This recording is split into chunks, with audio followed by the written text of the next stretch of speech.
Testing on YouTube, testing on YouTube. Testing on YouTube.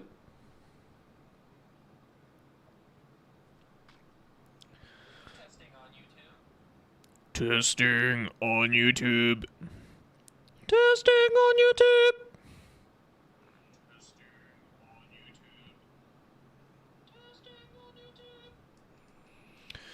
Kind of works in all of the vocal range. All right. How's it going, James McLean? How's it going, Akram?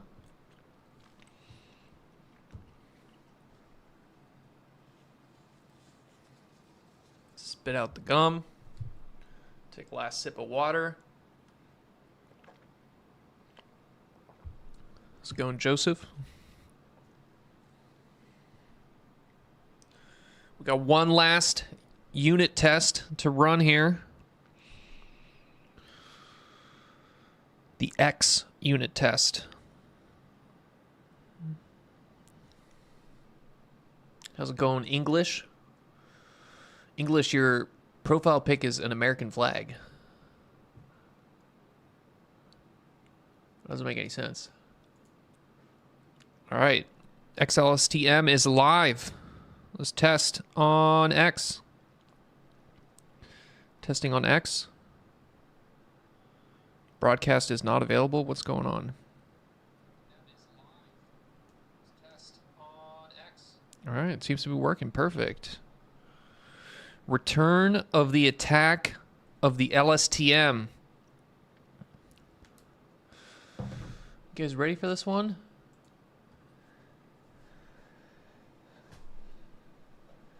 I was literally saying testing on YouTube right before I clicked. Are we in a simulation? Yeah, we're in a simulation, but I have no way of proving it, unfortunately. How's it going, Tarun? All right, guys, welcome to another Hoopo stream. Let me actually blow this before to announce.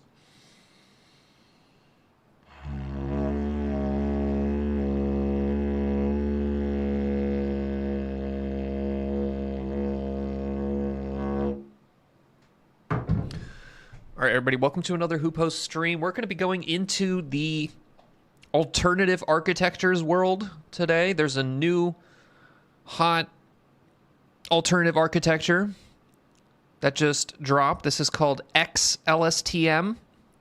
We got a nice little thumbnail here for you guys with a little Socratic platonic boo here. I thought this one turned out pretty good. I love the way that the kind of beard and mustache maintains that kind of like cheeky look that cats have. Very good work from Dolly 3 there. But this is basically a paper. It came out 7th May 2024, just recently here, called X-LSTM, extended long short-term memory. So the LSTM there stands for long short-term memory, and then the X stands for extended. This is work coming out of a group in Austria, but mainly this guy here, Sepp Hochreiter, who is the original author of the LSTM. So basically this guy, I guess, got a little upset that the transformers were getting all the attention and figured out a way to make LSTMs relevant again in the conversation. So let's start off with the abstract and then we'll go. In the 1990s, the constant error carousel and gating were introduced as the central ideas of the long short-term memory. So we're going to get into what some of these terms means, but the important thing here is the 1990s, right? And if you actually look at the original long short-term memory paper, it's 1991 and then a 1997 Schmidt-Huber paper. So this guy, Hochreiter, I don't know, I'm not Germanic, I don't know how to like say that properly. Hochreiter, probably something like that. But this guy's been working on this for 30 years, right? So these guys know their recurrent architectures.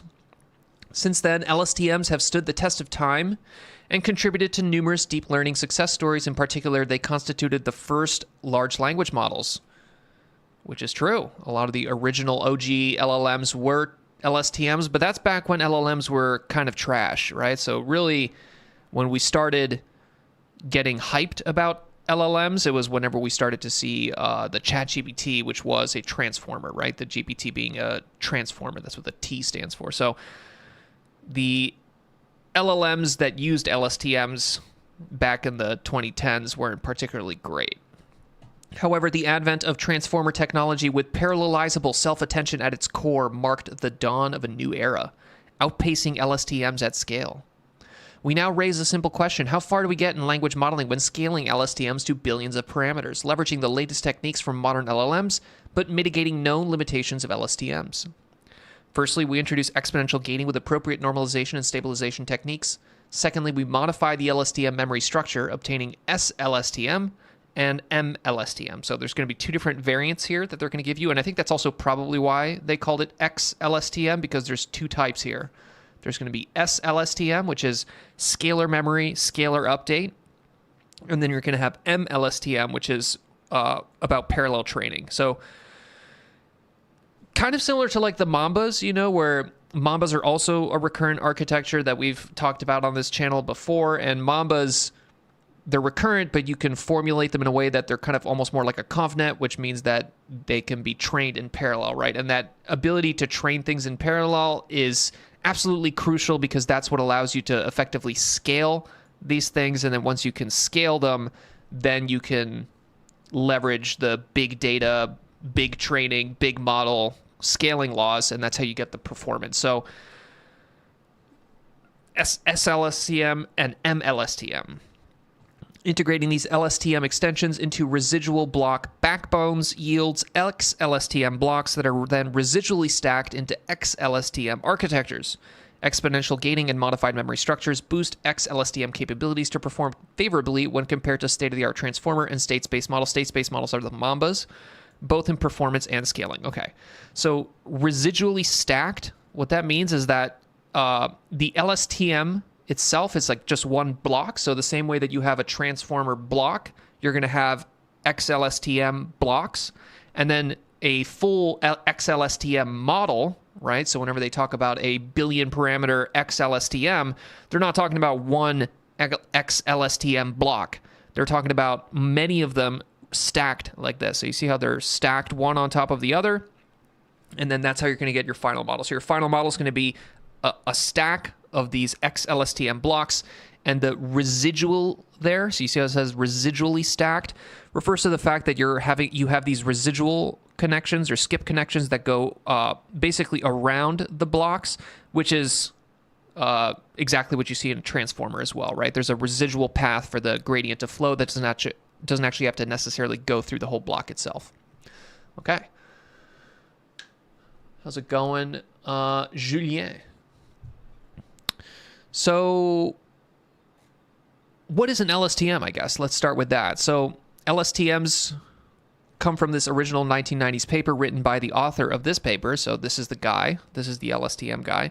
We're going to skip over this because they have a better definition of LSTMs down here. But LSTMs are popular. They're some of the best performing sequence models, and as they said in the abstract, right, some of the greatest deep learning success stories are LSTMs. So AlphaStar model for StarCraft 2, the OpenAI 5 model for Dota, right? Some of the cool like magnetic controller for the tokamak reactor, which is more DeepMind work. All of those were LSTMs, right? And why were LSTMs chosen for these particular types of models, right? So AlphaStar, OpenAI 5, and the tokamak control models. The fundamental reason that LSTMs were chosen is because LSTMs are a recurrent architecture, right? So basically what a recurrent architecture means is that it's doing some amount of computation and then passing information forward, and then doing some amount of computation and passing information forward, and doing some amount of computation and passing information forward, right? So it's like kind of operating on its own output recurrently, right? That's where the word recurrent comes from. So each little X-LSTM block, which is one of these little A blocks right here, right? It's consuming an input X of t, and then it's producing some hidden state H of t, which you can then do whatever you want with. You can classify, you can pick one token out of a vocabulary of possible tokens based on that H of t, or what you do is you also pass it forward, right? So you're passing forward this information into the next block, right? So this block here, it's not just calculating what this h of t from x of t, the input, it's also calculating that h of t from what it received from the previous one. So kind of a way to think about what is happening here is that like you have a little sheet of paper and you're like writing stuff in that sheet of paper and then you're passing it forward to the next guy, and the next guy's like erasing maybe a couple things from that sheet of paper, maybe writing a couple new things on that sheet of paper, and then passing it forward, right? But there's always this sheet of paper that's getting passed from one block to the next block to the next block in time, right? And that recurrence allows you to understand and model information that is happening in a kind of like a time series, right? So if you actually look at all these problems, StarCraft 2 is a video game, Dota 2 is a video game, and those types of video games, you don't want to be making decisions kind of instantaneously based on only the information you have from one particular frame. You want to be able to make decisions that also account for a little bit of historical information. So having a recurrent architecture like an LSTM that you can basically say, okay, this is how much historical information I'm going to account before I finally take in the information from this frame and do something with that information. So any kind of time-based problem or task, these recurrent architectures like LSTMs and Mambas are going to be very good for that. Okay, but that's kind of like a double-edged sword, double-edged blade. I don't know exactly what the analogy or the phrase there is, but the problem with that is that you're going to have limitations. You're going to have the inability to revise storage decisions, limited storage capacity, and the lack of parallelizability due to memory mixing. Okay, so the problem with this type of recurrence is that you don't have access to the previous states, right? So you're not taking xt and then xt minus 1 and putting those into your block and getting this h of t from that. You only have access to the information of xt minus 1 here through what you're getting here, right? So you're not actually getting the true historical information. You're getting a compressed, latent representation of that, right? So as your information moves through this recurrent block, right, these recurrent little LSTM blocks, you're kind of forgetting information, you're overwriting information, you're kind of like messing with the information. So you don't really have true kind of perfect recall there. And if you maybe accidentally erase some information when you pass it forward, then you're never going to be able to get it back, right? And not only that, but much like a Mamba where you're limited to the dimensionality of the information that is being passed, right? The little vector of information that is passing from block to block to block has some fixed length. That means that you're going to be limited to that fixed length vector, right? You're not going to be able to kind of infinitely pack information into that little fixed length vector that gets passed forward and forward and forward. So at some point, you're going to lose information. Okay. And then the last one here, lack of parallelizability due to memory mixing. That means that you can't do all of these in parallel, right? So in order to calculate this block, you're going to need to get the information coming here and the information coming here, which means you need to calculate this block. And then in order to calculate this block, you're going to need the information here and the information here, which means you have to calculate this block, right? So you can't calculate all of these in parallel. You have to basically do one before you do the other one. And that ends up being an issue. That's also an issue with Mambas, right? Where you can't do them all at the same time. You have to basically, because they depend on the output of the other one. How's it going, Joseph? How's it going, Ed? Sword. Joseph is correct. It's a double-edged sword. That's the phrase I was trying to remember. Okay. So that's the TLDR of LSTMs, but we're going to go much more in depth. Here's going to be the actual equation, but maybe right here, just as a summary again. In this paper, they're going to be presenting two different types, the SL-LSTM and the M-LSTM. Okay, so let's start with the original LSTM. So the original LSTM, which is this, and we're going to go through the math in kind of tandem with the paper here, just to look at them at the same time. All right, so let's make sure we have our things nice and centered. Let's get rid of this. Let's maybe zoom in a little bit more. And here we go. All right. So these are the equations, right? We have some weight vectors, WZ, WI, WF, and WO. These stand for the weight vectors for the input, the cell input, the input gate, the forget gate, and the output gate. Okay, so the constant error carousel, or the cell state update, that's this C of t up here. Let's make this a little bit smaller. You see this C of t minus 1, and then this C of t? So this is the constant error carousel. This is basically you're passing information from the previous LSTM at some previous point in time, right? So x of t would be the information at time t. X of t minus 1 would be the information at the previous step, right? H of t is the hidden state at time t, and then h of t minus 1 is the hidden state at a previous time step, right? So the constant error carousel is the C up here. So you can see C of t equals F of t times C of t minus 1 plus I of t times Z of t. So F of t corresponds to the forget gate. So you can see here the forget gate right here. It's taking the H of t minus 1. It has some weight, right? So F of t is this little sigma times F bar of t. So F bar of t, the sigma is a sigmoid, which is an activation function. So it's taking this H of t minus 1, right? It's multiplying it by some recurrent weight, R of F, some bias, B of F, and then it's taking the X of t here and multiplying it by some weight, W of F. So you have recurrent weights, WF, or recurrent weights, R of F, you have WF, which are weights, and B of F. So WF, RF, and BF, those are the actual parameters of your little LSTM. That's what you're actually going to be pushing gradients into and changing over time as you train, right? So those are the actual parameters that you're changing. Your input gate, this is this part here, right? Your input gate also has a little sigmoid. It also is doing very similar kind of situation here. It's taking your input X of t. It's taking your hidden state H of t minus 1, which is the hidden state from the previous one. It also has some weights, WI, some input weight vector, and then it also has this residual or recurrent weight vector, RI, and then BI, which is the bias. Although at the end of the paper, they kind of end up showing that the biases don't really matter here, which is kind of what we see in general, so maybe unnecessary. Okay, so that's the input gate, and you can see how that is ultimately kind of coming up here to the constant error carousel C of t.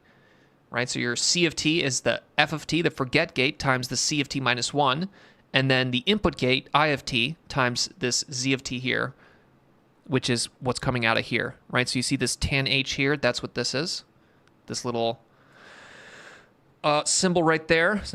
I think that's phi and psi are the cell input and hidden state activation functions, typically tan H.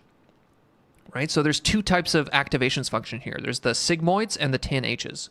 And I have a picture of both of those. So here's another diagram that kind of shows this, right? So this is the same diagram we're looking at, and you can see here how you have sigmoids on the forget gate, sigmoids on the input gate, and then you have a tan H here. So here I have showing you the activation function. So this is what the sigmoid actually looks like. You can see the sigmoid is this blue line here. Right? So it's basically this little S, looks like an S sigmoid. Tan H, I guess there's not a good rule for that, but also very similar kind of shape, except it crosses at 0. And here you can see the derivatives. So when you're doing back propagation, you're going to do the chain rule, so you're going to have to calculate the derivative. And you can see here's the derivative of the sigmoid and the derivative of the tan H. All right, so you got your sigmoids, you got your tan H's, you got your input gates, you got your forget gate. And why are these called the input gate and the forget gate? So the reason this is called the forget gate, it's because you're basically taking information out of the C of t, right? The C of t is basically, you could think of it like the information that the memory that you have from the previous cell, right? It's kind of like this situation where you're kind of passing information forward, or the analogy that I had before where you have like a kind of a chain of people and they're writing things on a little sheet of paper, and I'm writing some stuff on the sheet of paper and then I'm passing it forward, and then I can either forget some stuff, so I'm going to erase a couple things from this sheet of paper, right? That's what this forget gate is going to do. It's going to take some of the information from this H of t, and then it's going to have some weights there, right? It's going to modify some of that, and then it's going to end up changing some of this C of t. And then you're going to have the input gate, which is going to add some information. So that's like Your forget gate is kind of like erasing some stuff in this sheet of paper. The input gate is adding some more stuff to this sheet of paper, and then you're going to finally pass it to the next LSTM block here, right? So that's why it's called the forget gate and the input gate. All right. You have your weight vectors, you have your input weight vectors, you have your input x of t, you have your recurrent weights, Rz, Ri, Rf, and Ro, correspond to the recurrent weights behind the hidden state, h of t minus 1. Here's the hidden state. All gate activate functions are sigmoid, which we already went through. Ablation studies show that all components of the memory cell are crucial. Okay, so that last point is also important here because it means that as weird and complicated as this looks, all parts of this are necessary, right? So like this is the minimum viable LSTM. If you remove any parts of this, it doesn't work anymore. And to be honest, I have no idea how the fuck they came up with this. You know, one thing is like breaking it down into little parts like we just did right there and being able to say, okay, well, I know what this is because here's the equation, and I know what this is because here's the equation. But even if you can understand all of the parts, understanding why all of those parts are there is another level of complexity on top of that. So how this guy, Hawkwriter, even came up with this, I have no idea. But the best I can do is just explain to you the different parts of it. Okay, I think there's one last part here we need, which is the output gate. So the output gate, same exact situation here. Your O of t, you can see you're taking your x of t. So your x of t is coming up through here. Boom. It's being multiplied by this WO of t, which is the weights. So you have some little weights here.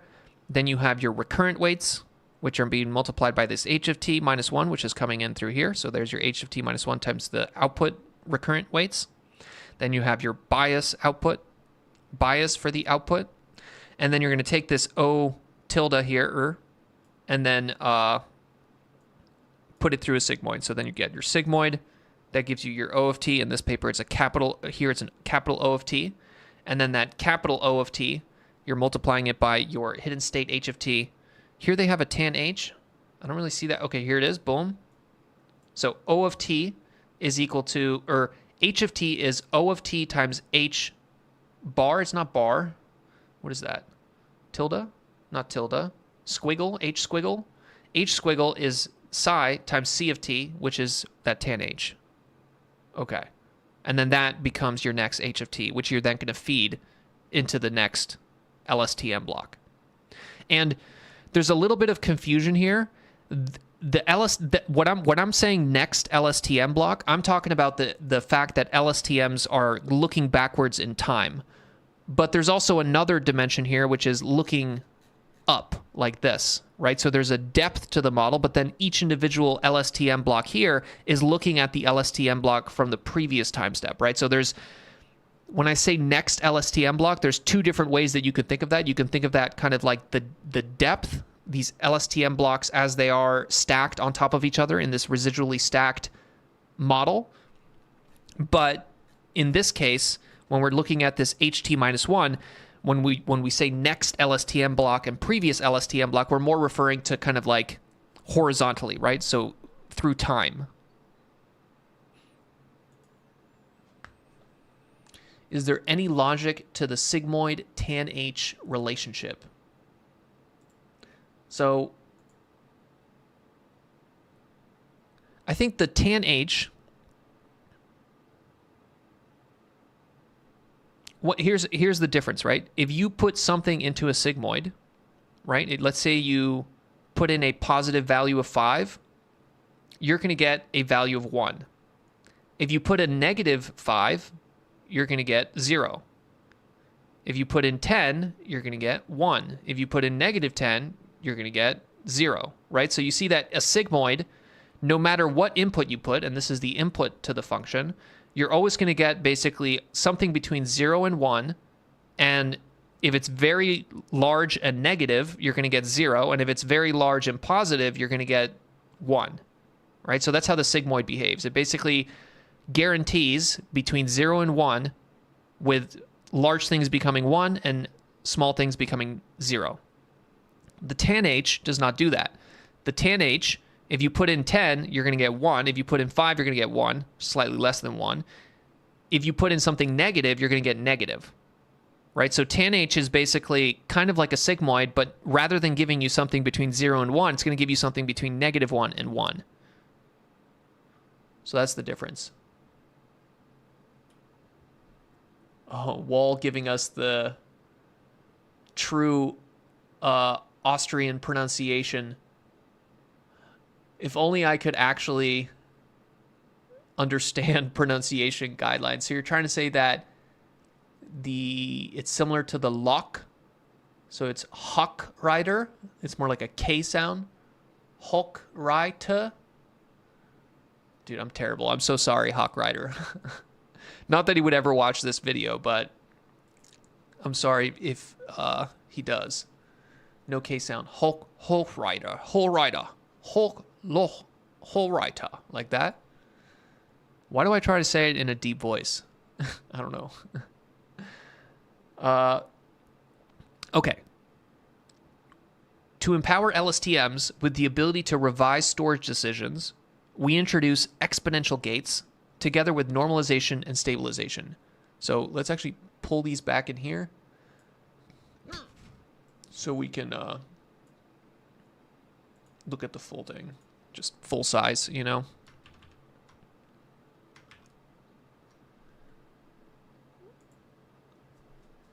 Please don't pronounce him like Cockrider. I mean, that would be a pretty alpha move to introduce yourself as, hey, my name's Sepp, or Cockrider, and they're like, oh, you mean Hawkrider? No, like Cockrider, like riding cocks. All right, we're gonna get this YouTube channel demonetized. How's it going, Siraj, Max, Khalil? The ability to revise storage decision, we introduce exponential gates. Okay, so as I was saying before, there's two different variants that they're going to introduce, right? So we just went over the traditional LSTM, right? Which has this constant error carousel, has the sigmoid gating, has the recurrent inference, right? Where during inference, you basically have to calculate the previous C of t and H of t, C of t minus 1 and H of t minus 1. And then in order to get that, you need the C of t minus 2 and the H of t minus 2. So inference is recurrent, training is recurrent, and that's no bueno, right? Recurrent training means that you're going to have a hard time. So they're going to have the M-LSTM for parallel training, and then the SL-LSTM, okay, which has this memory mixing. But the exponential gating is going to be the new difference there. And I really love the way that this paper kind of color-coded these. So I didn't actually add these green and blue highlights. These are the paper themselves. So you can see it's basically the same thing here. C of t equals F of t, CT minus 1 plus I of t, Z of t. That's the same, right? But now this input, you see how the input, it's still Wi X of t plus Ri H of t minus 1 plus Bi. So that's still the same, right? This is still the same. But rather than using a sigmoid here, you're now going to have an exponential, right? So you've replaced that sigmoid with this exponential. And similar situation here with the forget gate. Rather than using a sigmoid here, you're now replacing it with this exponential. Okay. And again, I don't know why he did that. I don't know how this guy has that level of intuition, right? Like, I can understand this at the level of like, okay, you changed the sigmoid to an exponential, but understanding intuitively the reason why he did that, that's something that I just can't explain. But apparently it helps. It helps revise storage decisions, right? Where the storage decisions is coming from the fact that your forget gate and your input gate are modifying this information here, right? So as this information is coming in, let me go back to our larger version of this. Oh no, I lost it. ¿Dónde está? Ah, here it is. It's because it's up here. Right? So you'd love the ability to revise the storage decisions. aka, if you accidentally forgot something and now you're in the cell over here, how do you change that? If you accidentally put something in there that you didn't need, how do you change that? Somehow the exponential allows that. Okay. Exponential activation functions can lead to large values that cause overflows. Therefore, we stabilize gates with an additional state M of t. Okay, so what is going on there? So you see this M of t. Where is the M of t? NT, I guess here. Hidden state. Where's the M of t? No, here it is. Okay. So I of t equals exponent I of t. So kind of what they have here, right? But now they've added this M of t to stabilize it. Why does that stabilize it? So in order to understand that, we're going to go to this paper here that they reference, this 2018 paper. And this is a paper written by NVIDIA, online normalizer calculator for softmax. Here you have the function for the softmax. So this little softmax, you have e to the x of I over the summation for the v, so j1 all the way to v for e to the xj. This is the standard equation for that. The naive implementation scans the input vector 2 times, once to calculate the normalization term dv. The normalization term dv is this thing here, right? And then another to compute the output values yi. Okay, so here, this is what you're actually doing here. So you're starting off, but you're initializing the value of this. So you're initializing the summation here. Then you have to for I all the way to j, for j all the way from 1 to v. So you see that's what this is here. This is basically a for loop, right? You're summing over all of these values. You're calculating e to the xj. Oh, shit. You're calculating e to the xj. Then you're adding it to your little summation that you're doing here, and then you go all the way to v, and then you're going to get this normalization term, which is the denominator part here, right? Then you're going to have to do, okay, well now I have to do for all of these, right? So now there's going to be v of these yi's that I need to calculate, and I'm going to have to do e to the xi divided by that dv that I just calculated for all of the yi's. All right, so that's what they mean by 2 loads and 1 store for the entire input vector. Okay. Unfortunately, on real hardware, the range of numbers represented is limited. So algorithm 1 can overflow or underflow due to the exponent. Okay, so what they're talking about here is that this right here, e to the xj, right? And then also when you're doing it here, so there's another exponent here, right? So anytime you have an exponent like that, right? And this is why they need to do this, right? Because they also have this exponent here, right? So whenever you have this exponent, you have underflow and overflow problems. What does that mean? All right. So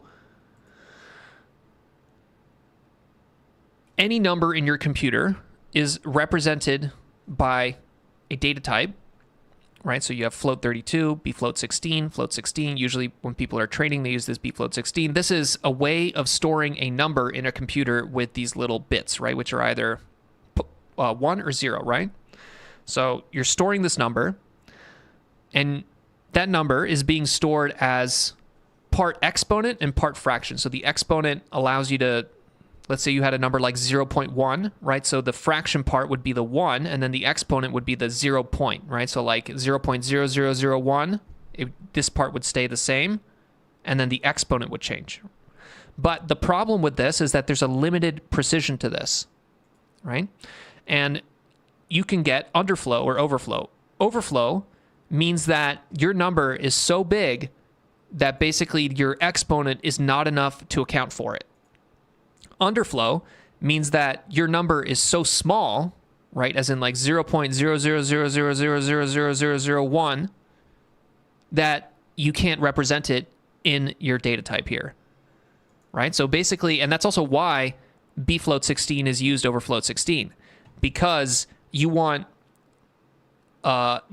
this to be far away, right? If you had, the more exponent you have in your data type, the further away this overflow is on this side here, and the close, and I guess the smaller this underflow is, right?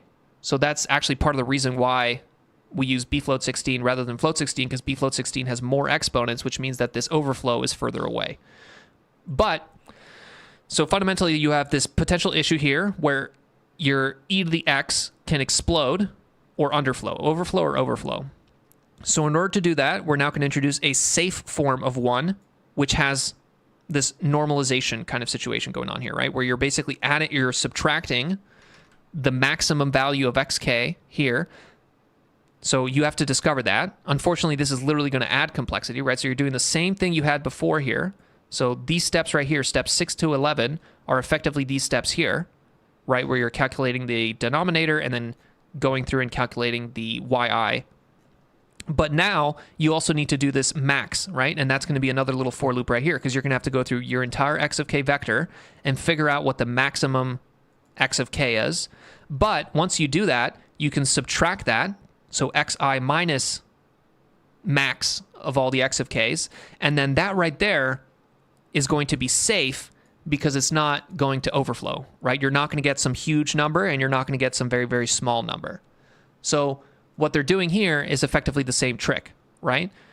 Here, if they just had this exponent like that raw, if this I of t was very, very big or very, very small, this would overflow or underflow. So they're going to introduce this additional m of t, which is going to be right here. You see this minus m of t, right here, plus m of t. That's basically the same kind of logic that they're doing here, where they're adding this term here so that they don't overflow or underflow. Okay.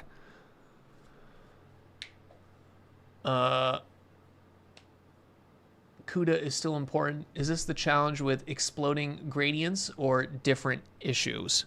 This is a slightly different thing. So when people talk about vanishing gradients and exploding gradients, what they're talking about here, avoids vanishing gradients, that's more due to the depth of neural networks, right? Whenever you have a neural network, there's some depth to it, like this, right? And as you're doing the chain rule and you're going backwards, right? You're calculating these derivatives and you're doing the chain rule, you might get into a situation where you're multiplying small numbers by small numbers by small numbers by small numbers, and that's vanishing gradient, or you're multiplying large numbers by large numbers by large numbers, and that's exploding gradient, right? So it's actually very similar to this idea of overflow and underflow, but overflow and underflow are referring to the problem that you get when your computer like literally explodes, right? Where it's like your computer cannot represent this number and you get like an error from that, right? Like a nan or like doesn't work kind of thing. Vanishing gradient is more to me like talking about how this could lead to slow trading, right? So vanishing gradient is a very, very similar problem, but it's more referring to the fact that your gradients get so small that the weight updates are kind of negligible and thus trading takes forever. But they're kind of the same thing in that they're basically resulting from very, very small numbers and very, very big numbers. Okay. I don't know if I explained that well or not. Hopefully I did. Okay.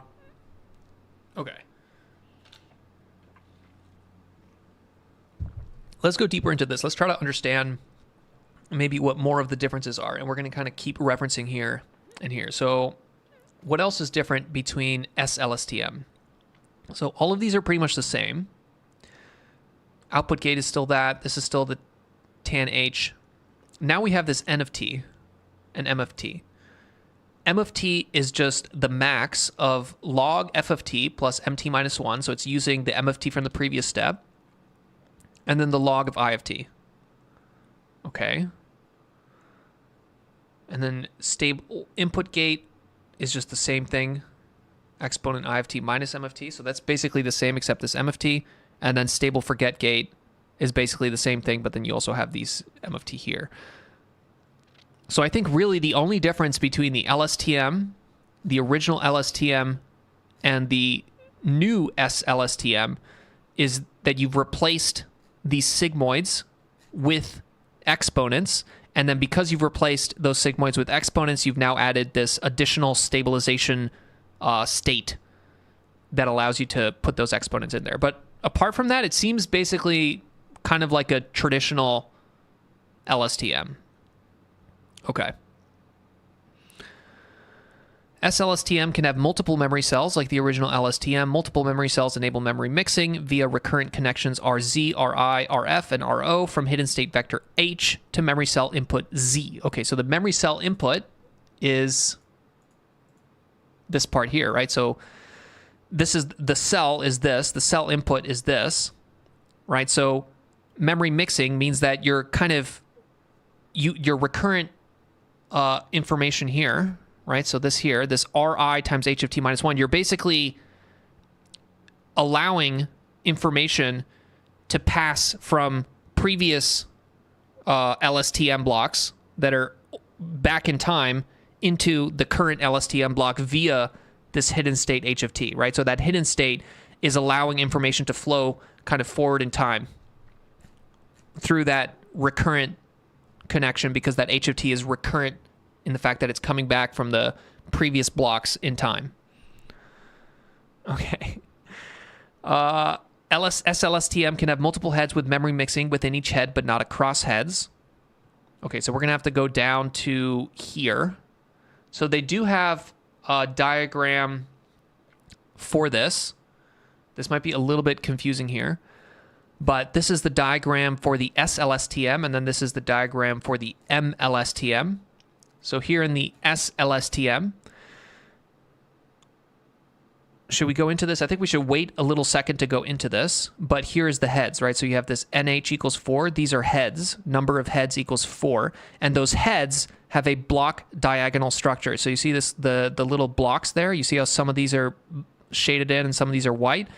That block diagonal refers to this, right? So in a transformer, and this is the magic of the transformers, right? You have your input sequence and you have your input sequence, and you're calculating this attention map, and every part of the input sequence attends to every part of the input sequence, right? So basically the word worked, you're calculating the attention of the word worked to every other word in the input, right? So that would be basically like global, as they call it here. Let's zoom out a little bit. This would be global kind of connectivity, right? Everything is connected to everything. In this situation, in block local, right, which is what we have here, right? This is the little block head. So each head can only pay attention to basically its own little local area, right? So these three things here can only pay attention to these three things here. It's not the same attention mechanism, but it's this idea of like connectivity. Is the connectivity global where everything can kind of impact everything, or is it kind of constrained in some way? And these are all different ways of kind of constraining that connectivity. Block local or block diagonal here is constraining it to like specific chunks of that sequence, which is what each head is doing here, right? So each head is being constrained to some local part, which is what they mean when here they're referring to SL-LSTM can have multiple heads with memory mixing within each head, but not across heads, right? So each little head can kind of has some local connectivity that is constrained, and then, but each head does not, there's no connectivity between the heads other than what you're passing forward through this hidden state vector H.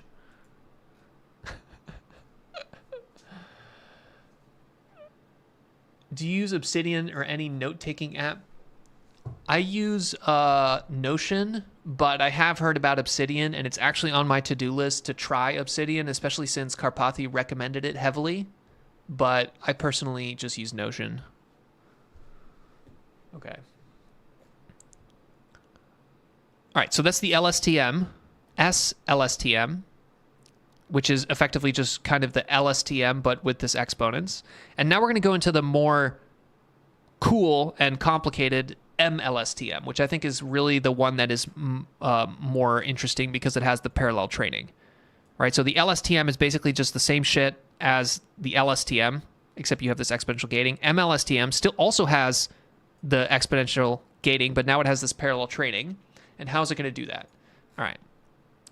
So to enhance the storage capacities of LSTMs, we increase the LSTM memory cell from a scalar C to a matrix C. Okay, so what they mean is that this little thing here, right, this CT minus 1, in the classic LSTM, this is just a vector, right? This CT minus 1 classically is just a, I don't know about scalar, but it's just a vector. Now you're going to have a matrix. Right? So you're going to basically, rather than having a little single state that you pass, you're going to have this brick of information that you pass. And analogous to that is the transformer KV cache, right? So it's kind of like, as they say here, we're going to use the transformer terminology, and we're going to start calling these things keys, values, and then we're going to have queries as well. So they're kind of reusing some of the terminology for transformers to basically talk about the fact that now this CFT here, rather than being a little vector, which corresponds to the cell state, we're now going to have basically a brick of these, a matrix, a D by D matrix of these. Okay. At time t, we want to store a pair of vectors, k of t and v of t. And then later at time t minus t plus tau, the value v of t should be retrieved by a query vector. This is the setting of bidirectional associative memories, blah, blah, blah. Look at this 1972 papers. Like, this guy is referencing all the papers that are ancient. Assume layer norm before projecting inputs. For this matrix memory, the normalizer state is the weighted sum of the key vectors, where each key vector is weighted by the input gate and all future forget gates. The M-LSTM forward passes this. Okay, so now we've replaced this lowercase c of t, where you have your forget gate f of t and then your input gate I of t, right? Your c of t is basically whatever your forget gate wants to forget from this c of t minus 1, and then whatever your input gate I of t is getting from the input x of t, right? So z of t is tan h z bar t, which is just a function of x of t and h of t. So here you see it's kind of the same situation, except now they've kind of changed the terminology here to make it look like a transformer, but it's kind of the same thing right here. This vt kt, right? Vt is a function of xt, and then kt is a function of xt. So this term here is basically the information that's coming in at this time step. So that's basically the same as before. And then your forget gate is multiplying the previous c of t, which is very similar to what we had up here, right? So it's all the same, except now they've replaced the little c of t with the big c of t. And now everything is a big matrix of things rather than a little vector of things. But you still have these exponents here, which means you're still going to have the term that prevents the underflow and the overflow. Here's your normalization for the keys. Here's your matrix multiply, which I guess is different from this, right? You see here, this is just two vectors being multiplied. But now you're going to have that matrix multiply right there. Hamard product, I think that's called, right? Let me make sure.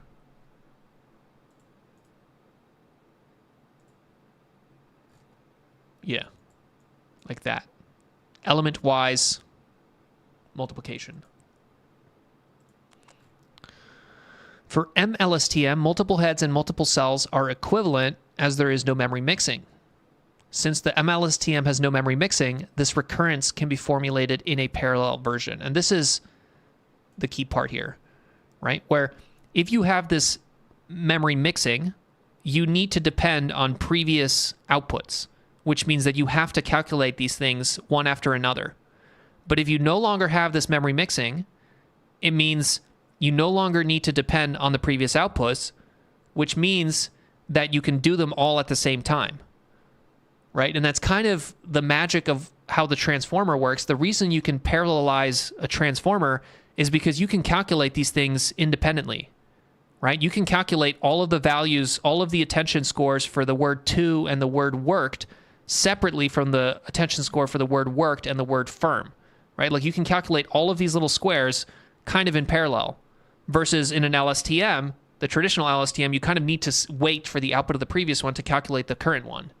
So the M-LSTM, by getting rid of the memory mixing, allows you to put it in parallel, which means you can train it in parallel. And if you can train it in parallel, then you can start feeding this massive amounts of data and train it for a long amount of time. And then that scale is how you get the performance. Okay, you guys got a bunch of questions here. How do stabilization techniques in LSTM architectures affect the vanishing and exploding gradient problem in deep learning models? We just answered that question. Kind of, I don't really know why the original LSTM kind of solves the vanishing gradient problem.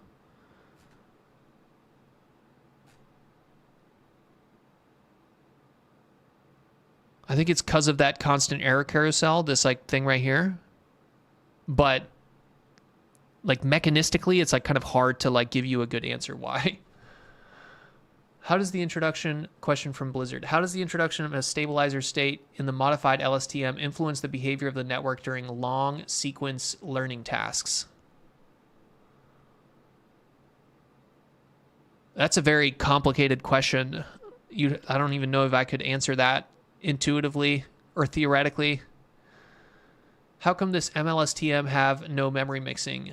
Based on the formula, you still need CT-1. Yes, but it's now a matrix. I think the reason that this M-LSTM doesn't have that is because the C is now this matrix C, so that you can calculate each of those parts of the matrix separately. Right? So it's kind of like, rather than it just being one vector that you're kind of forgetting stuff into and adding stuff in, your forget gate is modifying that, and then your input gate is modifying that. Your input gate and forget gate kind of equivalent, which they're now changing to this key querying value. They're modifying this brick CFT, and because it's now a brick CFT, you can do each part of the brick separately. That's kind of the way I understand it, but to be honest, Ed, I'm a little bit confused too, right? If not a lot confused. This paper is very gnarly, and like, you know, this almost makes me feel like I'm going back to the stream we did on kind of like what is understanding, you know, the hard problem of consciousness. In that stream, right, the guy was arguing that if you can take something and break it down and then understand each of the components, does that really mean that you understand the thing, right? And this stream is kind of like a living example of that, of like, hey, Hofstadter here, or Hawkrider or Cockrider, he can break down and tell you this is the LSTM, this is the LSTM, and this is the M-LSTM. And he can literally show you the formulas for it, and we can sit here and be like, okay, I understand each of these formulas, but then do we really understand the whole part, right? And that's kind of where I get lost. I'm just like, how do you even come up with this, right? Like, what the fuck is this? You know, like, why does this weird combination of equations result in some kind of thing that can model time series type information? I don't know. It works though, right? Especially kind of given that ablation studies show that all components of the memory cell are crucial, right? So it's like this exact configuration of weird exponents and sigmoids and tan H's that all feed and matrix multiply together somehow results in intelligence. I don't know.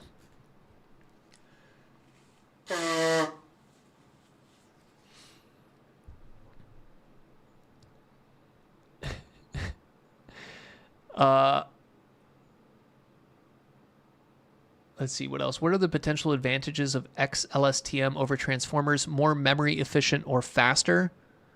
Yeah, so the advantage of any of these recurrent architectures is that they're linear with respect to the input sequence length, right? Where that's an easy question, and that's why I'm jumping at the bit to answer it. But in a transformer, this attention map is dependent on the length of the input sequence, right? So if this sentence was twice as long, the total area of this square, which is how much compute you're going to have to do, is going to be 4 times bigger, right? That's the quadratic attention with respect to the input sequence length, right? And you can do it in parallel. The magic of transformers is that you can calculate all of these little squares in parallel separately, which means you can do it fast on a GPU, but you're still doing 4 times the amount of work if you double the length of this sentence. For a recurrent model, like a state space model, like a Mamba or an LSTM, right? It's limited, right? No matter what, no matter how long your input sequence is, the dimensionality of this C of t and this H of t are always going to be the same, right? Whether your sentence is 3 words long or it's 10 million words long, the C of t that you're getting from the previous one is always the same size. So you're always using the same size, which means that it's linear with respect to the amount of compute is linear with respect to the input sequence length rather than quadratic with respect to the input sequence length as a transformer. Okay. Did they build a model or only theory at this stage? They did build a model, and that's kind of the next part here that we're going to get into. So everything that we've read up until here is basically just one little brick, right? One of these little bricks in the residually stacked. But now you want to make an actual model out of these, right? An actual model that you're going to train. And in order to do that, you're going to stack a bunch of these together, right? Which is what you do with a transformer as well. And they're going to have 2 different designs for this. Okay. So they're going to have design number 1 here, which is a residual block with post-up projection, which non-linearly summarizes blah, blah, blah. And then a residual block with a pre-up projection. Okay. So these 2 blocks, and they have the full version here, right? So maybe let's break it down into pieces again. So again, we're going to kind of do our best, which is just breaking down this thing into each of the little pieces, and then we're going to explain each of the little pieces. So pre-up projection comes from, or post-up projection comes from the fact that your up projection here, you have a little up projection, and then here this is a down projection. This is happening after your block. Versus in this one, the pre-up projection is happening here, and then the post-up projection is happening here. Right? So the difference between these is basically, are you projecting up before and then the block is in between, or are you projecting up and projecting down at the end, right? So post-up projection is this, pre-up projection is this. Okay. One interesting little tidbit here, Cover's theorem, which states that in a higher dimensional space, non-linearly embedded patterns can be more likely to be linearly separated than in the original space, which is kind of a cool way to think about it. It's basically saying that, like, if you take some vector, right, that has some dimensionality, and there's patterns inside that particular vector, if you take that vector and up project it into a vector that's basically now twice as long, has twice as many dimensions, it's going to be easier to find the patterns or linearly separate them, which is what you're doing with a neural net, in that higher dimensional space than in the original lower dimensional space.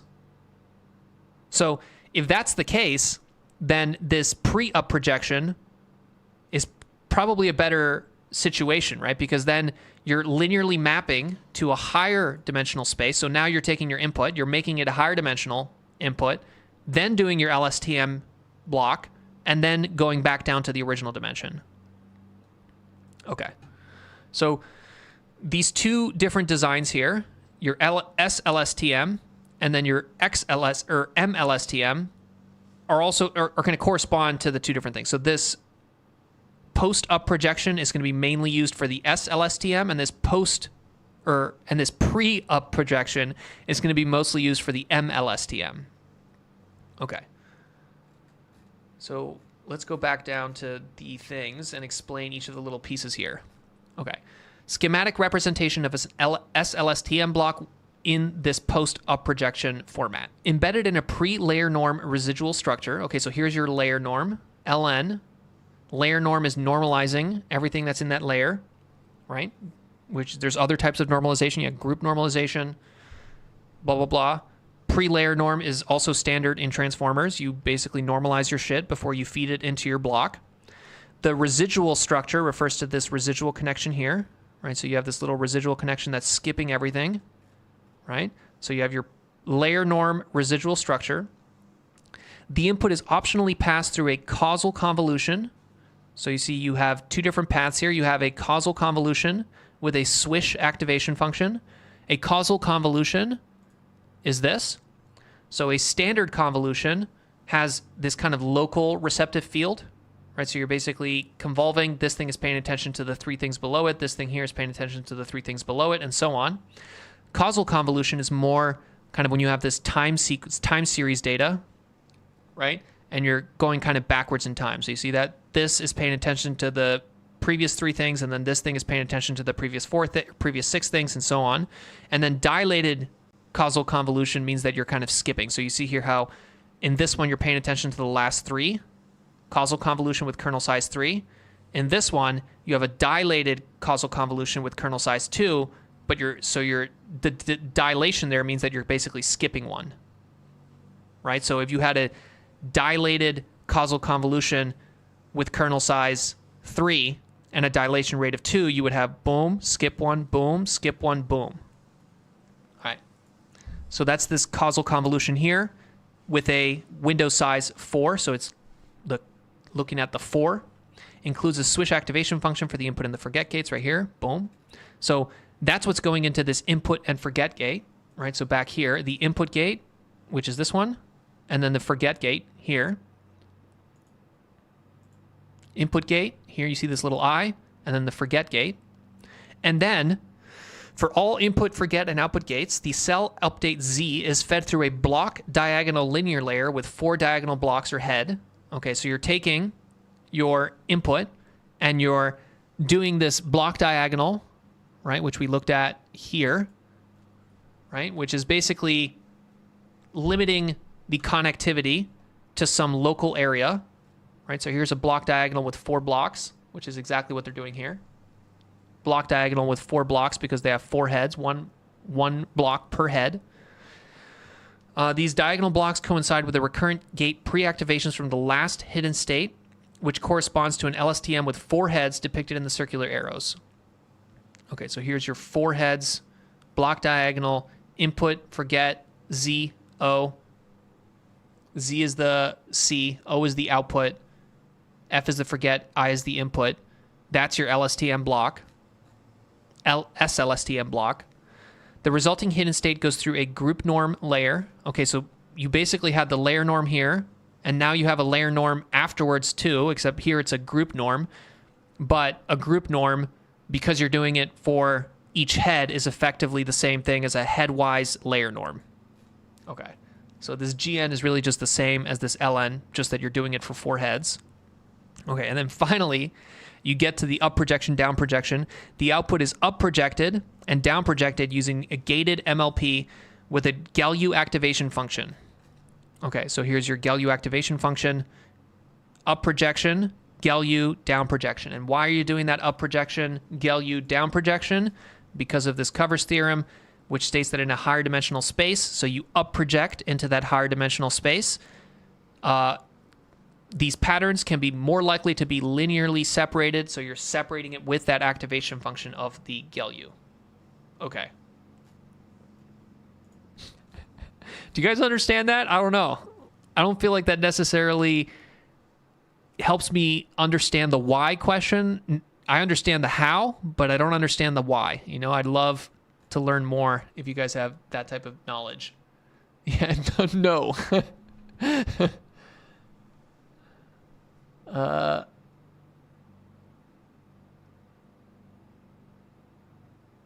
Partially answered. Could you give an explanation why do they use the outer product for updating C?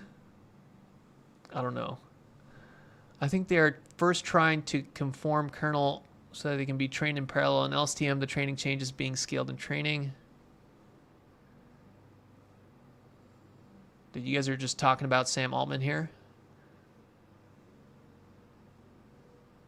If LSTM training sessions were a gym class, would CUDA be the strict trainer insisting on synchronous exercises, causing everyone to trip over their own shoelaces? Maybe. They do mention that they have a efficient implementation of this. So, for example here, in contrast to M-LSTM, memory mixing of the SL-LSTM prohibits parallelizable operations, right? Because you need to know the answer to the previous thing to do the current thing. and therefore does not allow a fast parallel implementation, right? And if we actually go back to the original, or to this NVIDIA paper here, which is kind of an unrelated paper, but it has some nice sentences in here, right? Let me see. There's a particular sentence here that I think is worth looking at. Where is it?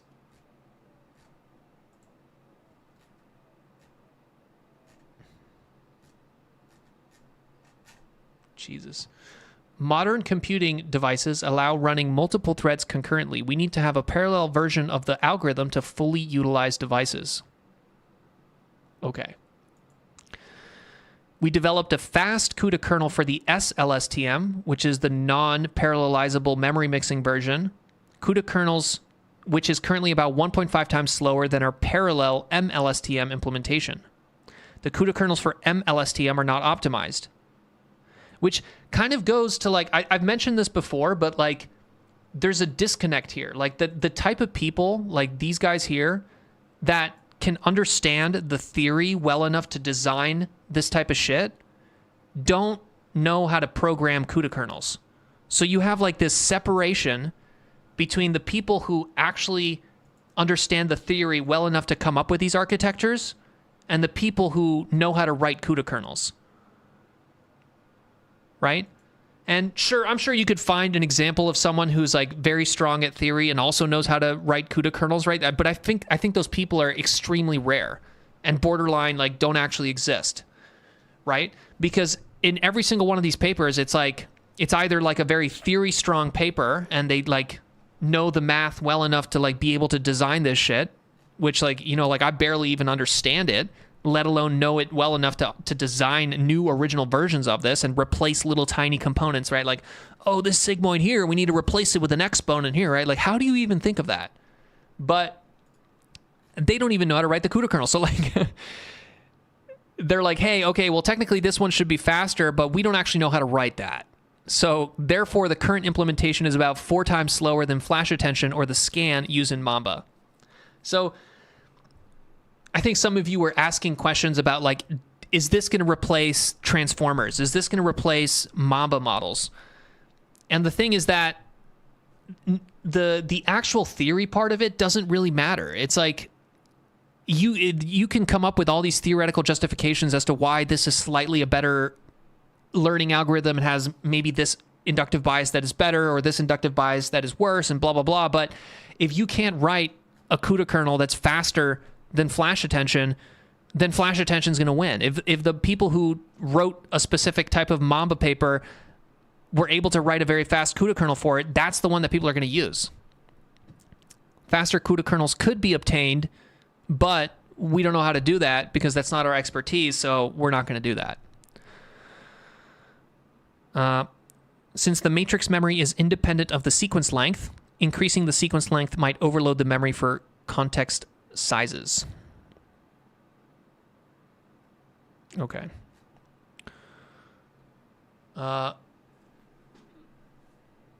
Triton is an overlay on top of CUDA. People like Karpathy. Yeah, Saskia,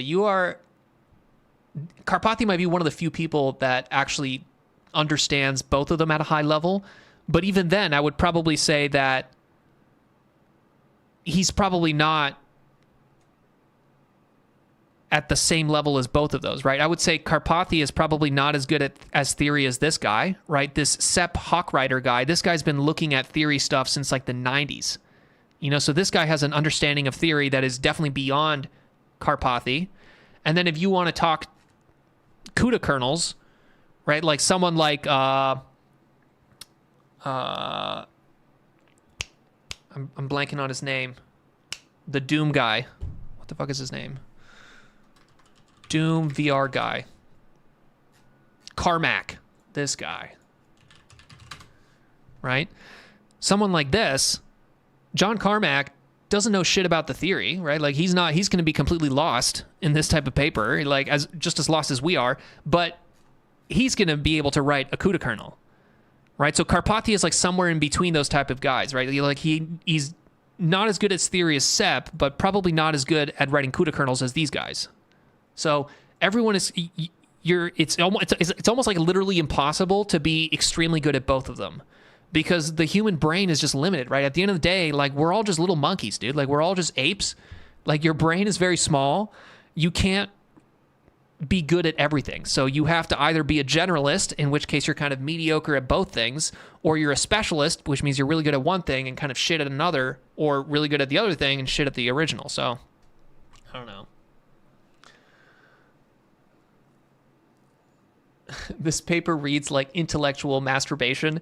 If you want true intellectual masturbation, the appendices of this paper, they have a like proof of equivalence for SL-LSTM. This is intellectual masturbation right here. Here they're basically proving, I don't exactly know what they're proving. They're trying to prove that like the M-LSTM and SL-LSTM are like somehow equivalent to the same as the original LSTM, but like, dude, good luck understanding this shit right here. Like, what the fuck is that?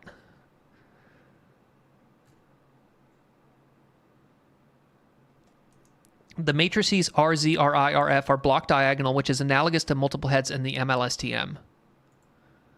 This way, the parameter is reduced where blah, blah, blah, where NH is the number of heads, limiting the cell interactions to individual heads. Like, that's the level where I'm at, where I can understand this, right? I can understand the block diagonal. Block diagonal means that you basically have this local area, which means that if your heads are effectively block diagonal, that means the connectivity is limited to within each head, and the heads themselves aren't necessarily talking. This parameter-efficient formulation of cell interactions together with the exponential gating is called the new memory mixing. Okay. So actually, Ed, maybe we answered your question here, where what exactly is memory mixing? Memory mixing is just like basically the combination of these. So the block diagonal plus exponential gating, that's what they're calling memory mixing. To stabilize the backward pass, we clip the magnitude as a means to prohibit exploding gradients for long context lengths. Okay, so exploding gradients is when your gradients get too big, right? Hence the exploding. So if you clip the magnitude of the gradients, that means that they're limited, so you can't, as you go backwards and you're chain ruling, right? You're clipping the size of that so that it doesn't get too big.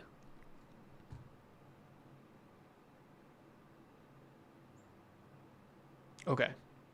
Do you guys want to go through this one? Let's go through this one just to finish it off here. Schematic representation of the M-LSTM block. The M-LSTM block, unlike the SL-LSTM block, has a pre-up projection. So in the SL-LSTM, the up projection and the down projection was at the end here, which is similar to a transformer. But in this M-LSTM block, you're doing it before, which apparently is similar to a Mamba. Embed in a pre-layer norm residual structure. So you still have the same pre-layer norm residual structure. Here's your layer norm, and here's your residual structure. Okay. Once the input is up projected first, so here's your up projected with a projection factor of 2, so it's twice the size now. So this is twice the size of this. Once for the externalized output gate, so you have an externalized output gate. So this output gate here, which is this switch activation, is externalized. It's separate from this shit here. Okay. And once as input for the M-LSTM cell. So this is the input. So you have once for the output gate and once for the input. Okay. The M-LSTM cell input is dimension-wise causally convoluted, causally convolved. So you have the same causal convolution and then swish. Okay, so causal convolution, right, where you're basically doing this. You're going back convolution, except backwards in time, rather than kind of spread evenly over space. So this is like a convolution that you would have in like a convnet, which is like your receptive field is like equally spaced around the point that you want in space. But when you're doing convolutions in a time series, you're kind of going backwards causally, right? So this is causing this, hence the causal convolution. Okay, you got your switch activation functions, then you got your block diagonal for entering a learnable skip connection. Okay, so I guess that's what this is here, this learnable skip connection here, which skips the Q and the K, and then goes up here. I kind of wish they wouldn't have done Q, K, and V. I kind of wish they would have kept the original I, F, Z, O just so we could like compare them more, because now that they've kind of done this, it's kind of hard to understand what the hell's going on here. I guess you have some similarity here, right? So the forget gate, you have the input gate, and then you have the externalized output gate. So this part here is the output gate. So this would be the O, right? This O output gate here.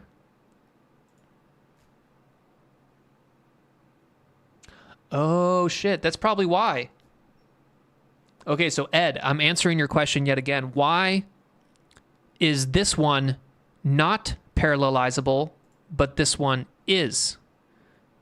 It's probably because of that output gate, right? You see this output gate?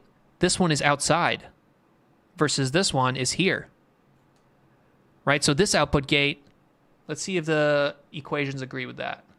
All right, so in this one, the output here is multiplying this h of t. H of t is c of t over n of t. O of t is just sigmoid times this O till O squiggly. O squiggly is a function of x of t and ht minus 1. Okay, so that makes sense. That's not parallelizable because you have this x of t minus 1 here. Okay. What about the output gate for the M-LSTM? For the M-LSTM, your h of t is O of t. Your O of t is coming from here. Oh. And then your O of t, you see that? Boom, there we go. You see that here? So the h of t, or the O of t, the output gate, here, it's only dependent on x of t. Versus if we scroll up to this one, see this O is dependent on h of t. So because of this h of t and this recurrent, these recurrent weights here, this is non-parallelizable. But here, you don't have that h of t anymore, which means that you can do this in parallel. And if we go back to our diagrams, this is the difference here, right? This is the output gate, and it's outside, versus this one here. The output gate is being here. It's recurrent. It's based on the h of t. All right, and understand a little bit more. Look at that, live understanding. Obtain Q and K, the queries and keys, via block diagonal projection matrices of block size 4. Okay, block size 4. The values V are fed directly, skipping the convolution part. Okay, so the V skips this causal convolution. After the M-LSTM sequence mixing, outputs are normalized via group norm, a headwise layer norm for each of the 4 heads. Okay, so the same group norm here, except now you have the skip connection coming in top here, versus here you just had the group norm. Why no skip connection here? Right?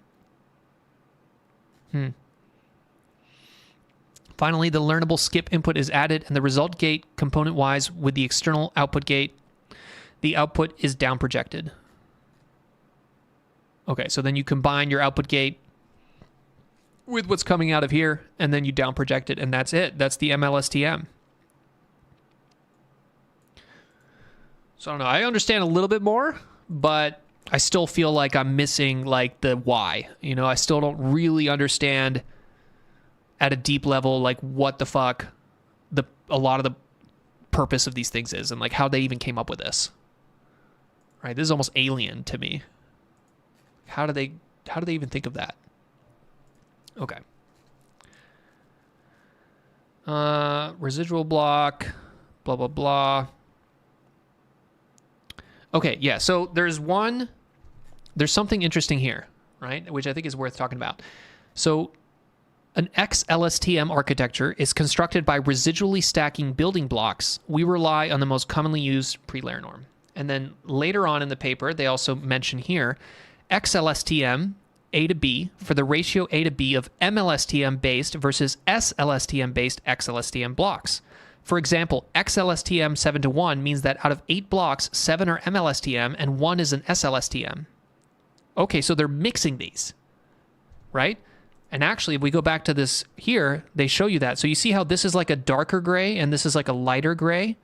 What that means is that the actual full X-LSTM model, like the actual model that they're comparing to Llama and Mamba and all these things, is composed of alternating different blocks, right? So some of these LSTM blocks are xLSTM blocks, and some of these LSTM blocks are M-LSTM blocks, or S and M. So they're actually mixing these. And we've actually seen this before. So I have here, here. So if you guys remember, we read a paper about a Jamba architecture. And a Jamba architecture was an architecture that someone made that was basically a combination of transformer blocks and Mamba blocks, right? So you're combining a transformer block with Mamba blocks. So you're kind of like alternating these Mamba blocks and transformer blocks. And here's that same exact situation, right? You're alternating M-LSTM blocks, which are kind of like transformer-y, right? Because they have that parallel training. And then you have your SL-LSTM blocks, which are kind of like your Mambas, right? So kind of interesting. And this, to me, is probably telling that I wonder if we are sitting here arguing about xLSTMs and Mambas and transformers, and the reality is it's not going to be any individual one that wins, but actually a combination of them that wins, right? Like, what if the best model architecture is more similar to this, where it's going to be like an M-LSTM block and then a transformer block and then a Mamba block and then an SL-LSTM block and then another transformer block and then another Mamba block? Like, what if you end up having these like kind of like weird architectures like this Jamba model that are basically like weird combinations of LSTM blocks and xLSTM blocks and transformer blocks and Mamba blocks? I don't know. I thought that was kind of interesting. Yeah, the fact that they're kind of combining them and alternating them.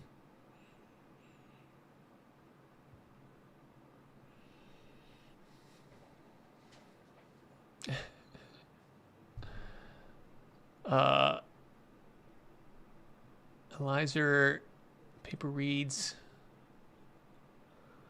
maybe to have an animation of the algorithm would help, but it takes time. Or let's ChatGPT do it for us.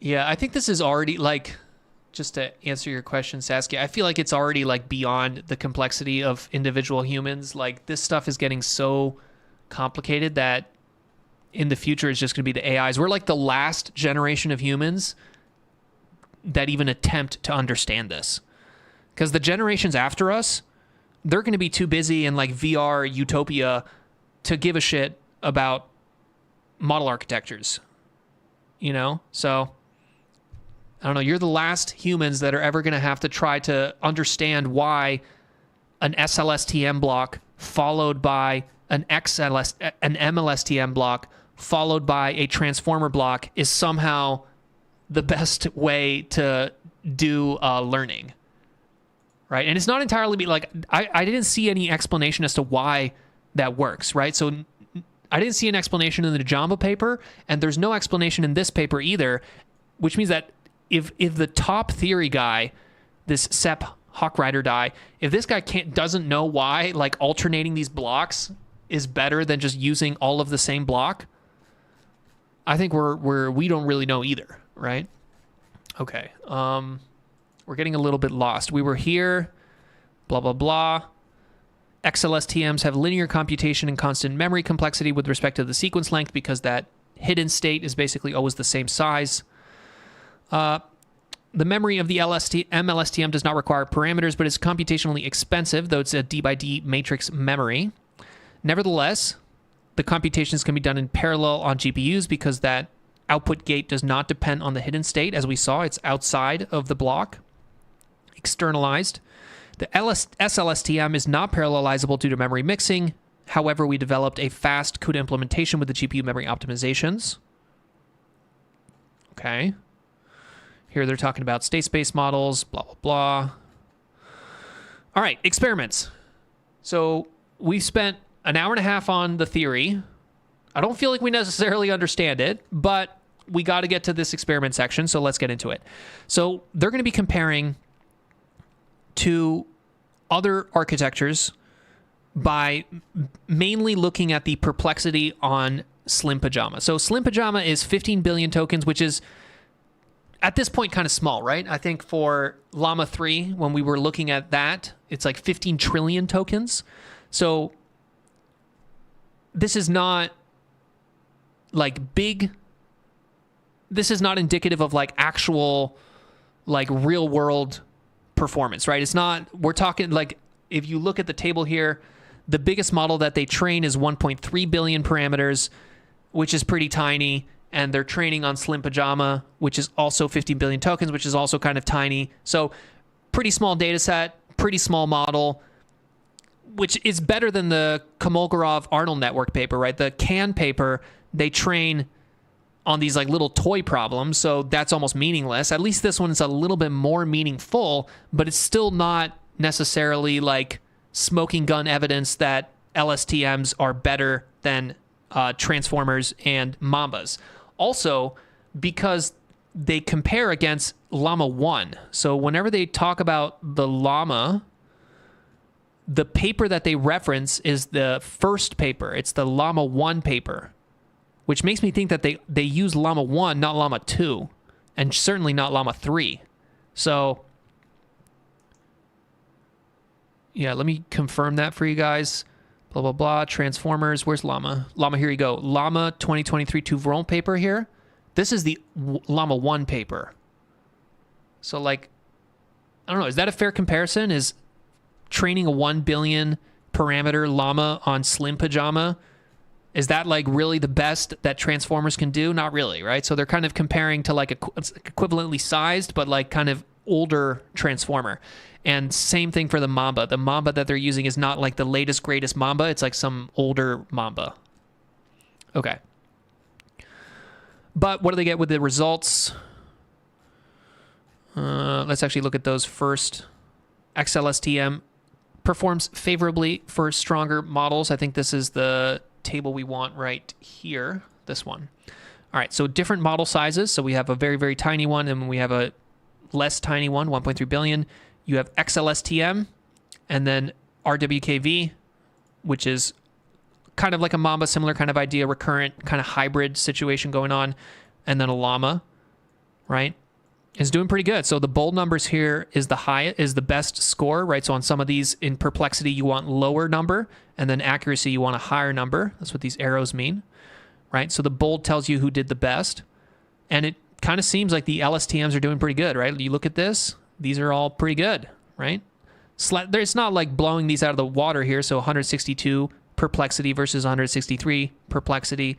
Here you have 1420 perplexity versus not parameter, sorry. This is perplexity. 15 perplexity versus 14 perplexity. And then here you have 9 perplexity versus 9 or 8.89 perplexity. So they're slightly better than the original Llama 1 and the older version of the Mamba that they're using. So the best we can say is that they kind of perform about the same, but the way that they say it here in the abstract is maybe a little bit too strong, right? In the abstract here, they say, integrating exponential gating, LSTMs perform favorably when compared to state-of-the-art transformers and state space models. They compare favorably at a small size on a small data set compared to small or older transformers and older state space models. So that's really the real sentence that they should have put there. Okay. Let's go back here.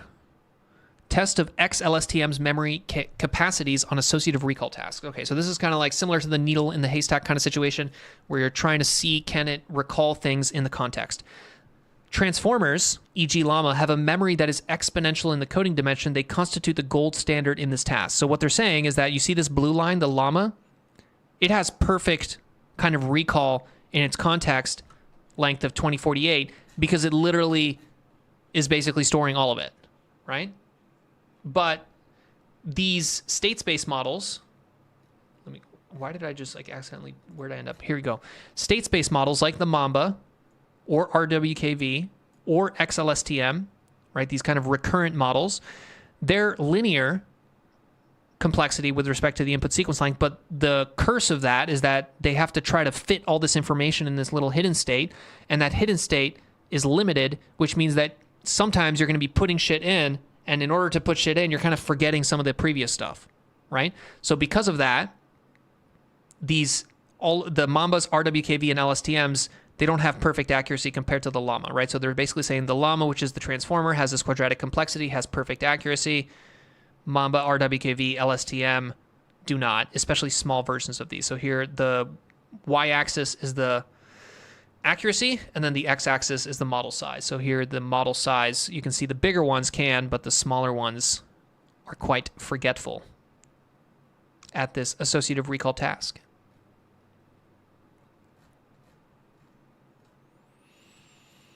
Next token prediction, XLSTM will also perform favorably for larger models. I don't know. They haven't proved that. I mean, that's just a guess.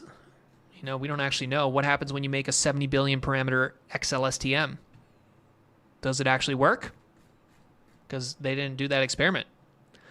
Ablation studies attribute the strong performance improvement to both the exponential gating and the matrix memory, so it's better than the traditional LSTMs, which of course makes sense, or else they wouldn't have published this paper. We conclude that having each gate learnable and influenced by the input has an incremental positive effect. Each gate is learnable, so the input gate is learnable, as in you see the input gate, you have these weights and this bias that you're learning. Your over time, your gradient is pushing into these weight matrices here, and this B of I here, it's pushing into this R of F here, and this B of F here, and this W of F there, right? These are gates, but they're learnable in the fact that you're changing the value of these parameters here over the course of your training. What else? 15 billion tokens, validation perplexity for each of the best methods, Llama, Mamba, RWKV, xLSTM, and LSTM. And this is different ratios, right? So you see this ratio here. This is kind of what we were talking about with the Jamba situation, where it's like a different ratio of SL-LSTM blocks to M-LSTM blocks. And these are all like close enough that I feel like it's hard to really say, you know, especially at only 15 billion tokens and relatively small sizes. It's the best, but like we're talking like marginal differences in perplexity.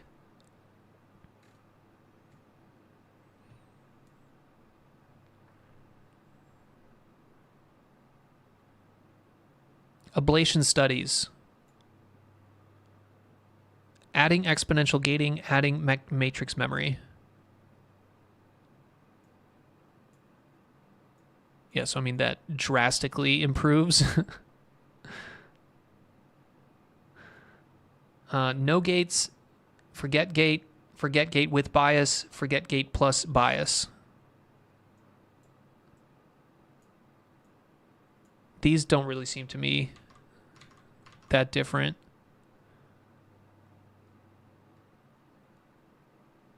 Input dependent. Bias initialization means that the forget gate is set to 1. First two lines correspond to models similar to linearized attention. Line 4 to retention, line 5 to RWKV, line 6 to RWKV6. 2, 3, 4, 5, 6. So these two are RWKV-like. Dude, what? What? Sequence length extrapolation.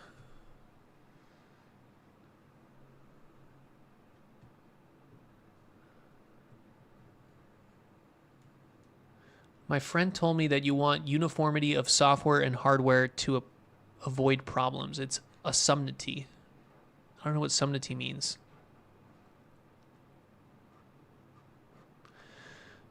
Christopher, it's still unclear to me if this is actually much better than transformers and actually scaling. Yeah, we don't, based on the evidence in this paper, we don't know if it's actually better than transformers, especially at scale, right? Like we have evidence here that it's about the same perplexity, maybe marginally better perplexity, but at a very small model size and training on a small data set. But we also know from this paper that the CUDA kernel for M-LSTM and SL-LSTM are not optimized. So they're about 4 times slower than the flash attention. So these comparisons here, they're comparisons that are being done in terms of model size. But model size is really just one part of model performance, right? You want the model to be relatively small so you can fit it on things. And then you want the model to have good performance here. But you also want the model to have good performance in terms of just like the inference speed, right? And the memory efficiency. And can you quantize this? That's another question, right? Like, what if you try to prune or sparsify this stuff? Can you do that? Right? There's all kinds of questions that really have not been answered that would definitely prove that LSTMs are better. But I guess we just got to wait because they're definitely working on that, right? I think these results are good enough that these guys are probably going to continue to work on LSTMs and xLSTMs. So hopefully we see a paper soon where they have a 70 billion parameter LSTM, xLSTM, where they got some guy to write a better CUDA kernel for this, so it's at least comparable in that dimension as well, and then we'll see what kind of results they get.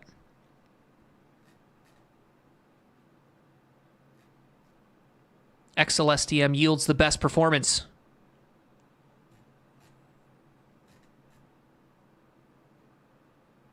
Okay.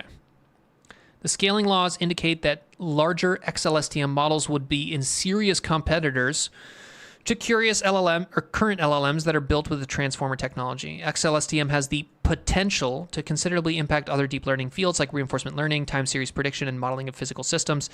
This I do agree with, right? Because it's the same reason behind the Mambas, right? Because you're not quadratic with respect to the sequence length, that means that for any kind of like time series or reinforcement learning control task where you're usually kind of dealing with a history of information that you also have to account for, right? So anything like StarCraft, Dota 2, robotics, nuclear fusion controllers, which is also kind of a control problem, like that's where these Mambas and LSTMs are going to shine.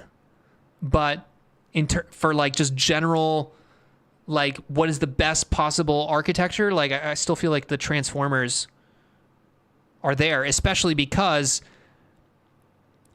transformers were the first architecture to really break the surface, right? So all the Carmacks of the world, right?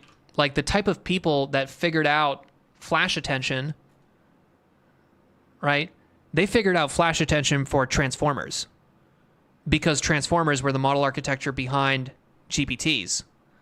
But I bet you if you had all the people who designed flash attention and the people who are in that kind of CUDA programming world, if they suddenly turned their focus and attention to LSTMs, they could probably find equivalent speedups and equivalent improvements in LSTMs.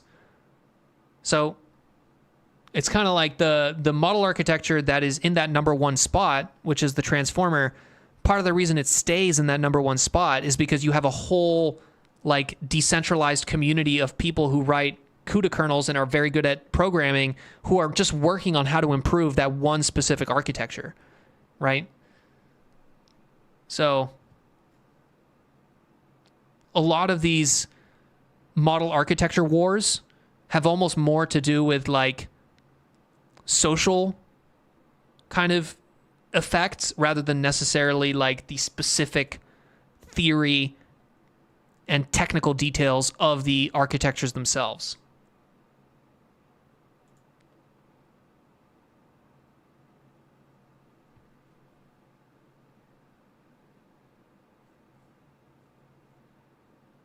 Okay.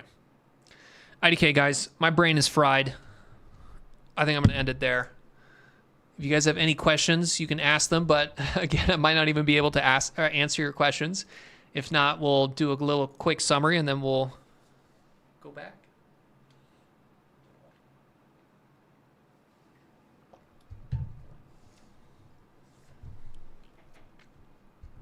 All right. Here's the summary. So today we did a stream on xLSTM. xLSTM is a remix of an older model architecture called the LSTM. The LSTM was pretty good. You know, it had a good run when it was doing its thing. So you have an LSTM was used for the StarCraft 2 model. It was used for the Dota 2 model. It was used for the tokamak control model. It works very well in these kind of like time series recurrent problems where you have information coming in and then you also have to basically account for the information in previous time steps, because LSTMs are recurrent models, right? So basically they're using the output from the previous time step to determine the output for this current time step, and they're kind of feeding that forward.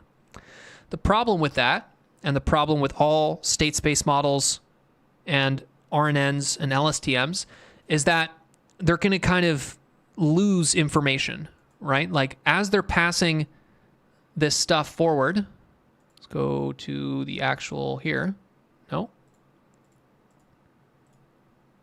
Jesus. As they're passing information forward, you have this forget gate and this input gate, and that forget gate is kind of erasing some information, and then this input gate is adding some more information. So over time, your information, especially the information from further back in time, starts to get lossy, right? You're starting to lose some of that. And that means you have a limited storage capacity and you have inability to revise previous storage decisions, and you have this lack of parallelizability because you now kind of need to know what the hidden state is in order to calculate your current state or your current block. And in order to get that hidden state, you need to have done the previous block. And in order to get the previous block, you need the hidden state before that. In order to get the hidden state before that, you need the previous block before that. So there's this kind of dependency backwards in time that means that you can't parallelize these things. All right. So that's where LSTMs are. In this paper, they decided to modernize that, and they modernized that by basically creating two different variants.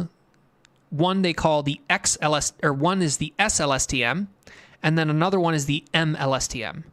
The SL-LSTM is basically kind of the same as the original LSTM, except now they've changed some of the activation functions.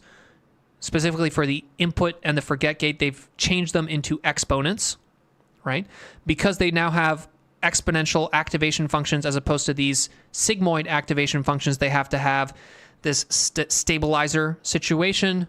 The stabilizer prevents underflow and overflow, but largely this has all the same issues with the original LSTM, which is you can't train in parallel. So in order to fix that, they introduced this new one called an M-LSTM. The M-LSTM takes that C and turns it into a matrix. So now you have this kind of brick. I think of it as a brick in my head, right? Like a little brick of values. They mess with the terminology here just to use the same terminology as transformers. So you now see Q, Ks, and Vs popping up, and you're like, this is an LSTM. What the fuck is a Q, K, and a V in an LSTM? It's just the same stuff. They just kind of decided to put a little bit of transformer terminology in there, but it's largely the same pieces. You have your input gate, you have your forget gate, you have your output gate. But now this output gate is no longer dependent on the hidden state. So you see this O of T no longer has an H of T there, versus here this O of T has this H of T. So this M-LSTM is now parallelizable, right? M-LSTM has no memory mixing. This recurrence can be formulated in a parallel version. Okay. We spent some time looking at the specific implementation of the blocks. So they have nice diagrams. You should just go to the appendix section to look at these. They basically give you the entire block. Here's the output gate, right? You see how that output gate doesn't have any dependence on this recurrent situation here. And they take blocks and then they combine them to make a model, right? So your X-LSTM model is a combination of some amount of SL-LSTM blocks and some amount of M-LSTM blocks, which is actually very reminiscent of the Jamba model, which is a combination of Mamba blocks and transformer blocks. So making a model out of combining different blocks that have different strengths, right? Where some of these blocks are kind of more recurrent RNN-y, and then some of these blocks are more transformer-y.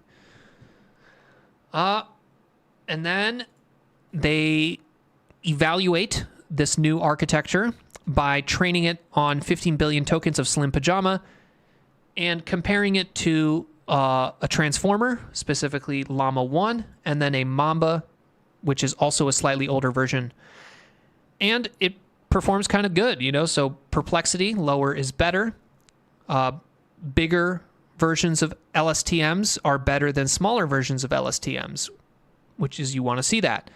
And at the relative same size, LSTMs are slightly better in the fact that they have lower perplexity than a Llama 1, but I think it's not worth necessarily reading too much into that, right? Because the Llama 1 has other features that make it better, such as the fact that now most modern transformers have become quite efficient because you've had a bunch of very good programmers spend time thinking about how to implement them efficiently in CUDA kernels, versus LSTMs still don't have that, right? The CUDA kernels for these S and M LSTMs are not very efficient, not very fast, because no one's really doing that, right? Like the teams that are good at coming up with these theoretical contributions aren't the same type of people that are going to be able to come up with flash attention, right? That's kind of like a separate group of people, and all the flash attention people, they're too busy thinking about transformers. They're not really thinking about LSTMs. So, long story short, LSTMs are still a viable option, but we need to see how they perform at a larger size, right? We want to see these being trained on bigger data sets, and we want to see bigger versions of these, right? Something bigger than 1.3 billion parameters. And then we need to kind of wait and hope that people spend and take the time to write better CUDA kernels for these so that they can be just as fast as the transformers. But that's pretty much it, guys. X-LSTM, potential future promising return of the original king, but still TBD. And maybe by the time they make a comeback, none of us are even programming anymore, and we're all just living in an AI utopia, you know, and it's the AIs themselves that figure out the better model architectures.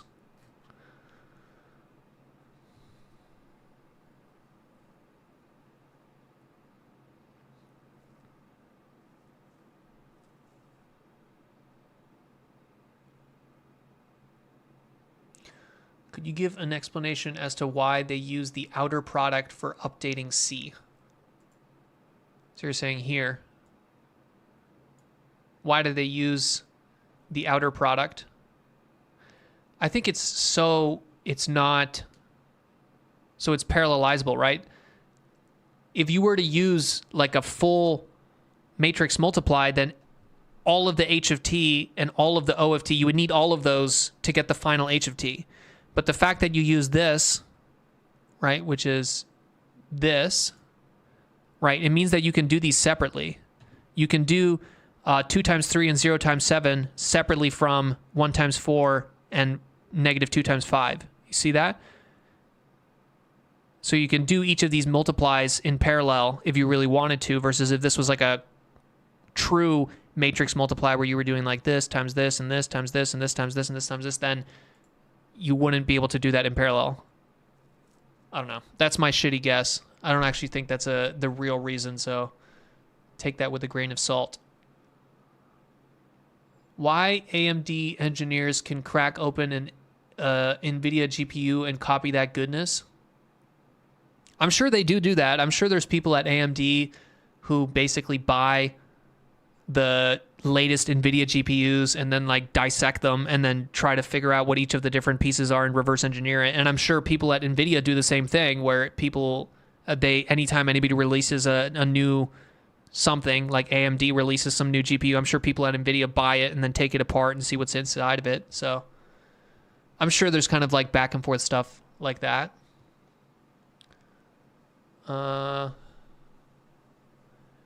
Combining blocks of different architectures, very interesting. Yeah, I thought that's the kind of the coolest part of this paper that had me thinking, was the fact that you can combine the blocks. That to me means that we're probably going to see combinations of transformers and LSTMs and Mambas. So you're going to have an architecture that is a combination of all of these types of blocks.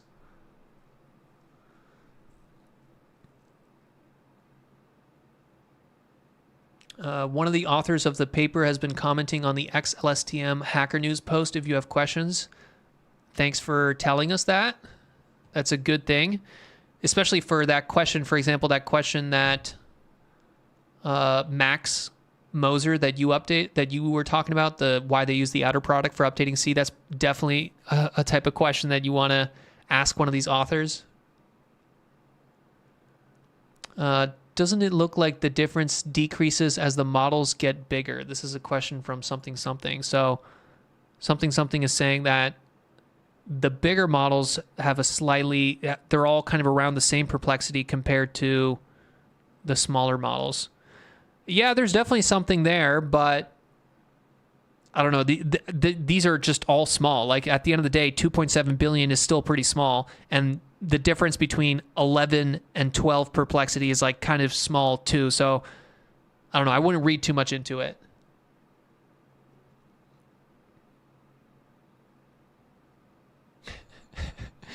Mitch asking, what is an LSTM? I think you're trolling, dog. LSTM is long short-term memory. Okay. Is that it? All right, guys. I think we're going to call it there. I don't know if I can say I hope you learned something, because I feel like I just got more confused by reading this paper. I kind of learned a little bit of things, but I still feel like I just don't really understand why they're making specific choices here. I don't understand the exponential activation choice. I still feel like I don't really understand why mixing blocks like this is going to be better than using one block. I think that's not even something that they understand either. I think that that's like kind of just empirically discovered rather than theoretically intuited. But IDK, I'm glad LSTMs are back. You know, more competition is better, because it means that we can potentially find better answers rather than being constrained to a specific area of the search space in model architecture space.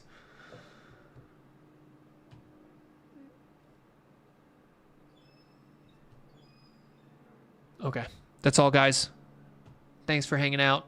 Thanks, Snook, Godbuddy, Mitch, something something, Max, Saskia, Joseph, ARSM, Cheb Khalid, Tokyo, Spliff, Godbuddy, Majetti, Christopher, Aaron, Ed,